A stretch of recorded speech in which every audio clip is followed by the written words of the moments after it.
quiero compartir una lección con una doctrina que pienso yo, hermanos, que quizás ninguna otra práctica entre las iglesias del Señor esté tan, digamos, desacuerdo con el mundo religioso como la de no utilizar instrumentos mecánicos de música en el culto, instrumentos musicales.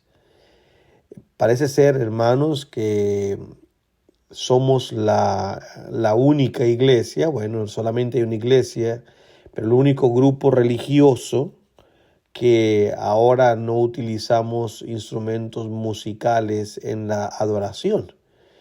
Y no es que queremos nosotros presumir de eso, pero sí queremos nosotros anunciarle a la gente que hay razones por las cuales no tenemos los instrumentos musicales en la iglesia cuando adoramos a Dios.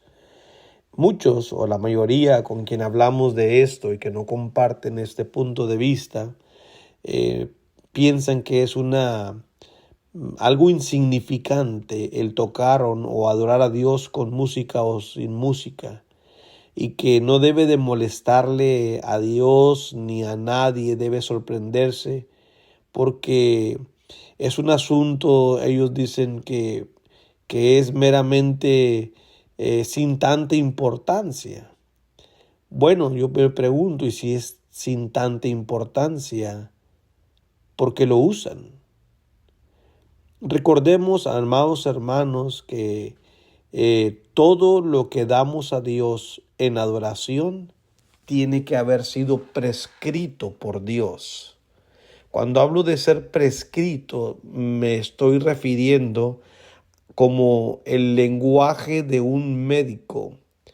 Cuando uno está enfermo y el médico le ha hecho un chequeo general o específico de algo y le encuentra algún mal, alguna anomalía, alguna enfermedad, ese médico que nos vio, no cualquier otro, pero este médico que nos vio y que ha examinado nuestro cuerpo y nos ha hecho los estudios concernientes, está autorizado para prescribir una receta médica para que yo pueda entonces tomar algún tipo de medicina que me ayude a combatir la enfermedad o el mal del cual me estoy quejando.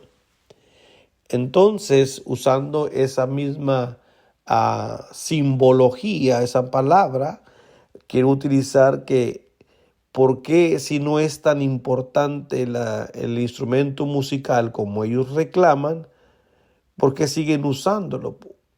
¿Por qué no muestran un texto donde Cristo en el Nuevo Testamento haya prescrito a manera de mandamiento o de ejemplo, ¿sí?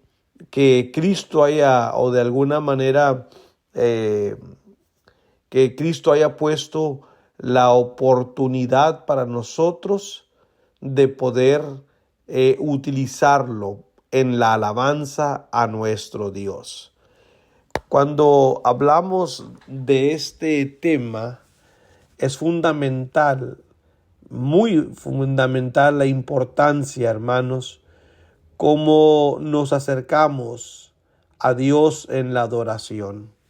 Y cuando uno abre la Biblia y va a los registros bíblicos donde el mismo Señor Jesucristo nos dice a nosotros por medio de sus palabras, por ejemplo, en la conversación que tuvo con la mujer samaritana, ahí en el Evangelio de Juan capítulo 4, versículos 23 y 24, hablando de la adoración, por eso lo cito. Mas la hora viene y ahora es cuando los verdaderos adoradores adorarán al Padre en espíritu y en verdad.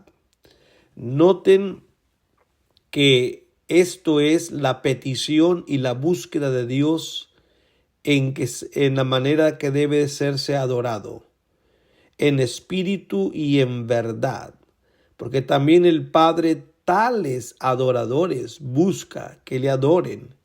Esta es la búsqueda de Dios entre nosotros en relación a la adoración. no es lo que usted y yo le querramos dar, es adorarle en espíritu y en verdad, porque Dios es espíritu y los que le adoran, dice el versículo 24, en espíritu y en verdad es necesario que adoren.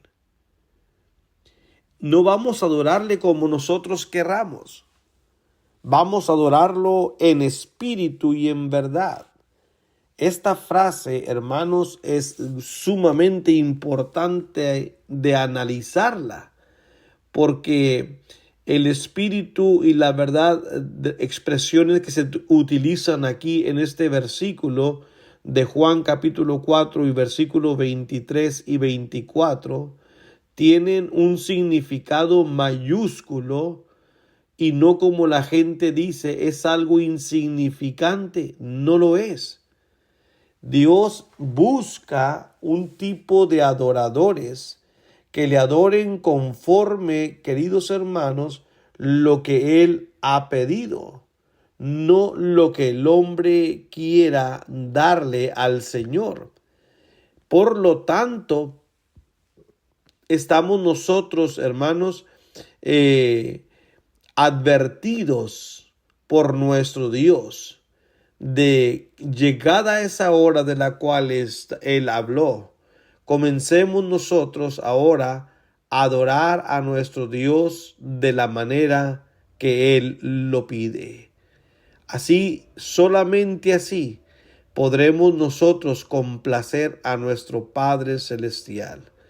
Entonces, Jesús le habló a esta mujer de un tiempo en el que la adoración ya no se centraría en los lugares como en Jerusalén, ahí en el monte Gerizim. La grandiosa obra de Cristo traería una adoración más grande y más espiritual. Sí, esto es la promesa del Señor. Así que de una manera la palabra profética adorarán, los que le adoran al Padre le adorarán, aunque abarca en un sentido mucho más amplio, hermanos, cuando se habla hacia la humanidad, también puede tomarse principalmente como prediciendo el éxito del evangelio que llegaría a los lugares que nunca pensarían que llegaría. Por ejemplo, Samaria. Esa palabra de adoración, hermanos, sonaba casi de una manera irreal para el pueblo de Dios en la tierra de los samaritanos. Sin embargo, en Hechos capítulo 8 vemos nosotros que precisamente todo esto ocurrió, hermanos, porque llegó la hora de adorar a Dios, ya no en un lugar, hermanos, prescrito como la ley lo hacía, sino en donde Dios hubiese de escoger, y Dios escogió nuestros corazones. Ahora, no significa que no hay un momento en donde toda la iglesia nos reunamos, porque sí hay la práctica, está el mandamiento, está el ejemplo aprobado, está la inferencia necesaria que tenemos que reunirnos con la iglesia también. Así que todo esto, hermanos, adorar en espíritu significa que usted y yo nos preocupemos, sí, que nos preocupemos con la realidad espiritual que Dios presenta, no tanto en los lugares o con los sacrificios externos, como las purificaciones y los adornos y todo esto que el judío antiguo testamentario hacía. Adorar en verdad significa que usted adora de acuerdo a todo el consejo de la palabra de Dios, especialmente a la luz de la revelación del Nuevo Testamento. No olvide eso. La verdad llegó con Jesucristo, quien dice: yo soy el camino, la verdad y la vida, y nadie viene al Padre sino por mí. Así que Cuando se trata de adorar, vamos a interesarnos en este estudio en buscar la introducción del instrumento musical en la iglesia del Señor. ¿Cómo fue tomado? Si es que existe, desde ahora le anticipo que versículos no le puedo dar porque no existen en el Nuevo Testamento. Pero es cuestión de seguir analizando para aquellos que son muy dados y que piensan y que no imaginan un culto de adoración sin música. Tiene que irse preguntando si es usted una persona que está dispuesta a obedecer al Señor o quiere hacer como Caín, darle lo que usted quiera, y entonces encontrará el mismo resultado que Caín encontró. ¿Quiere también eso? Pienso que no. Vamos a analizar. No cierre su oído, mucho menos su corazón. Dele la oportunidad a Dios a través de su palabra en esta lección. A ver qué dice Dios. Sí, vamos a meditar en su palabra. Estas son palabras de vida eterna. Muchas gracias por su atención a la palabra.